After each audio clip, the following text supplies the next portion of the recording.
Bonjour à tous, bienvenue sur Info 83. Aujourd'hui, on prend des nouvelles de nos amis hôteliers, restaurateurs, les patrons d'établissements de nuit, ces talents régionaux qui nous manquent beaucoup. On est en présence de Jean-Pierre Guiribelli, qui est le président de l'UMI 83. Vous représentez ces professionnels pour le département du Var. Et on va parler aujourd'hui d'une action que vous avez menée le 20 janvier à Fréjus, une manifestation pour attirer l'attention de tous sur vos métiers qui sont en danger. Comment s'est passée la manifestation? Eh bien, c'est très bien passé. Nous ne pensions pas avoir autant de monde que ça. J'ai vu que dans la presse, on a annoncé 300 personnes, mais je pense qu'on a plutôt approché les 1000 que les 300. Il y avait beaucoup, beaucoup de monde qui ont été très motivés par cette manifestation. En fait, ça regroupait les CHRD, les cafés, hôtels, restaurants, bars, discothèques, le monde du jour et de la nuit. Il y avait casino et bowling aussi présents. Et puis, il y avait aussi qui nous accompagnait le monde de la culture, c'est-à-dire l'événementiel, le théâtre, le cinéma, les fournisseurs, les salariés et le sport. Donc tout le monde s'est regroupé avec nous parce que effectivement nous faisons partie de la même famille, hein, c'est-à-dire que nous sommes là pour donner envie, hein, envie d'avoir envie à nos clients. Et comme nous sommes en ce moment vraiment stigmatisés et mis à l'index dans nos métiers, nous avons voulu une nouvelle fois dire que nous ne sommes pas des criminels, absolument pas, et qu'on tape toujours sur nous et qu'on en a vraiment un ras-le-bol, ça ne peut plus durer. Car vous voyez bien que les restaurants sont fermés, les salles aussi sont fermées et la pandémie ne diminue pas. Donc on est venu là donner une lettre au maire de la ville pour qu'il la remette au préfet de région pour faire part de notre ras-le-bol de tous. Tout le monde était là, regroupé autour de notre grande famille des loisirs, du spectacle et surtout du tourisme, parce que nous représentons le tourisme dans ce département. Nous avions d'ailleurs à nos côtés Guillaume Descartes, hein, le nouveau président de l'ADT, qui était là pour nous soutenir aussi, ainsi que tous les gens présents. Alors on vous voit, hein, sur ces images, en noir, en deuil, il y a des cercueils, vous avez eu envie, de passer un message choc sur l'état de vos professions. Oui, tout à fait. Nous avons décidé de montrer que nous allons peut-être mourir, mais on ne se laissera pas mourir comme ça, en tous les cas. On va résister et on veut impérativement qu'on nous écoute. Qu'on nous écoute pour plusieurs sujets, parce que ne pas ouvrir nos établissements, on nous avait à plusieurs reprises laissé un espoir. Aujourd'hui, il y a des tas de bruits qui circulent comme quoi on n'ouvrirait que pour Pâques, ce qui n'est pas une exactitude. D'ailleurs, nous avons vérifié auprès du ministère de la Santé, rien n'est décidé. Mais nous ne pourrons pas continuer à dépasser février. Si on ouvre en avril, il va y avoir une hécatombe dans nos métiers. Car nous avons 90% de petites et moyennes entreprises dans notre département qui n'ont pas de solidité financière, qui n'ont pas de trésorerie. Les aides qu'on nous apporte, il faut quand même rendre grâce à l'État parce qu'ils nous ont apporté de l'aide, c'est vrai, mais aujourd'hui, on a besoin aussi d'un accompagnement, et cet accompagnement, je l'ai dit au directeur de cabinet du Premier ministre la semaine dernière, j'ai bien fait part de nos revendications, je les ai répétées hier pendant la manifestation. Ce que nous voulons, c'est un accompagnement de l'État jusqu'à la fin de l'épidémie. Pour nous, les professionnels, les chefs d'établissement, et aussi pour nos salariés, le chômage partiel qui pourra nous donner une certaine souplesse pour faire reprendre l'activité à chacun.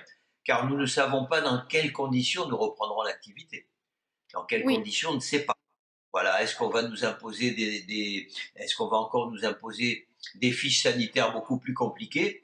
Et surtout ce que nous avons voulu dire, et ce que j'ai dit hier à tout le monde hier, c'est si vous prenez des décisions, ne les prenez pas sans la branche. Il faut nous consulter et prendre des décisions avec nous. Car si vous nous laissez ouvrir nos établissements à un moment donné, avant qu'il soit trop tard, et que vous nous imposez des fiches sanitaires tellement compliquées qu'on ne puisse pas recevoir suffisamment de monde dans nos établissements, eh ben c'est pas la peine. C'est ce manque de confiance de l'État envers nous qui nous chagrine, et c'est là que nous avons voulu leur dire non, on ne veut pas mourir, on ne va pas se laisser mourir. Alors, par exemple, c'est vrai qu'il y a un bruit qui court sur une réouverture, des restaurants, autour du 6 avril. Effectivement, vous avez raison de le rappeler, ça n'est qu'une rumeur pour l'instant. Qu'est-ce que vous dites, aux confrères et consoeurs qui envisagent de réouvrir en février coûte que coûte, même en se mettant, hors la loi probablement? C'est une question très embarrassante car ces restaurateurs qui se manifestent et qui en ont ras-le-bol, qui en ont marre, ils font partie de ma famille. Vous savez, nous, c'est une grande famille, nos métiers. On est en famille chez nous. Et quand je les entends, je les comprends tout à fait. Mais j'ai très envie de leur dire, surtout ne faites pas ça. Au fond de moi-même, je ne peux pas dire que je ne partage pas un peu ce qu'ils ressentent, mais je sais très bien que on va se mettre dans l'embarras parce qu'il y a pas tout le monde va ouvrir, il y en a qui résisteront, il y en a qui résisteront pas parce qu'avec les aides qu'on nous a apportées, on va les perdre. On va nous faire des fermetures administratives. C'est pas dans notre intérêt de faire ça, je ne pense pas. Honnêtement, je leur recommande surtout de patienter encore, malgré la douleur qu'on vit, qu'ils patientent parce que c'est très douloureux ce que nous vivons. Je les comprends tout à fait, cette révolte, je la comprends. Je suis moi-même, par moments, aussi révolutionnaire qu'eux, et je les comprends.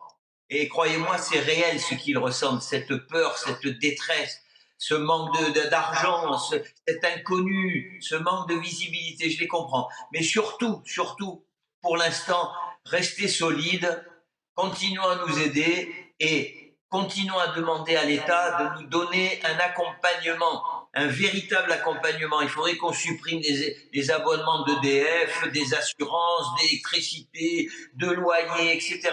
Voilà, pour qu'on puisse avoir cette aide que nous apporte l'État, mais au moins qu'elle suffise à nourrir nos familles et à continuer à nous faire vivre. Et Voilà ce qu'est-ce qu'on est venu que dire. alors c'est l'UMI donc hein, appelle à rester dans le dialogue avec l'État pour essayer d'obtenir l'aide dont vous avez besoin et qu'est-ce qu'on peut faire, nous qui sommes, dans le Var, qui sommes vos clients qui sont en attente? Est-ce qu'on peut aider, les restaurateurs, les hôteliers, les patrons? Comment on peut, agir à notre niveau? Déjà, nous vous rendons hommage à tous, parce que la saison dernière, vous nous avez accompagnés. Ça, il ne faut pas l'oublier. Personne ne doit oublier que les Français nous ont accompagnés. Et les gens et nos clients du département et de la région nous ont accompagnés. Ces Français qui nous ont accompagnés, nous les remercions. On a réussi une saison grâce à eux, ils ont été solidaires. Donc ce que nous leur demandons, c'est de continuer à être solidaires avec nous, de continuer à fréquenter nos établissements dès qu'on va ouvrir et de nous accompagner encore car nous avons vraiment besoin de cette vie impérative pour nous, nos familles, et de reprendre dans de bonnes conditions de travail. Le message est clair, et ben, on se donne rendez-vous à la réouverture. C'est ce que nous pouvons faire aujourd'hui, patienter et puis être présent quand ce sera le moment. Courage en tout cas à toutes les personnes que vous représentez, chefs d'entreprise du Var, qui se démènent, qui se débattent pour qu'on retrouve une vie normale et plaisante dans quelques mois, je l'espère. Prenez soin de vous et puis merci pour ce retour d'expérience et ce message qui est très clair. Merci beaucoup Jean-Pierre Guiribelli. Au revoir. Au revoir.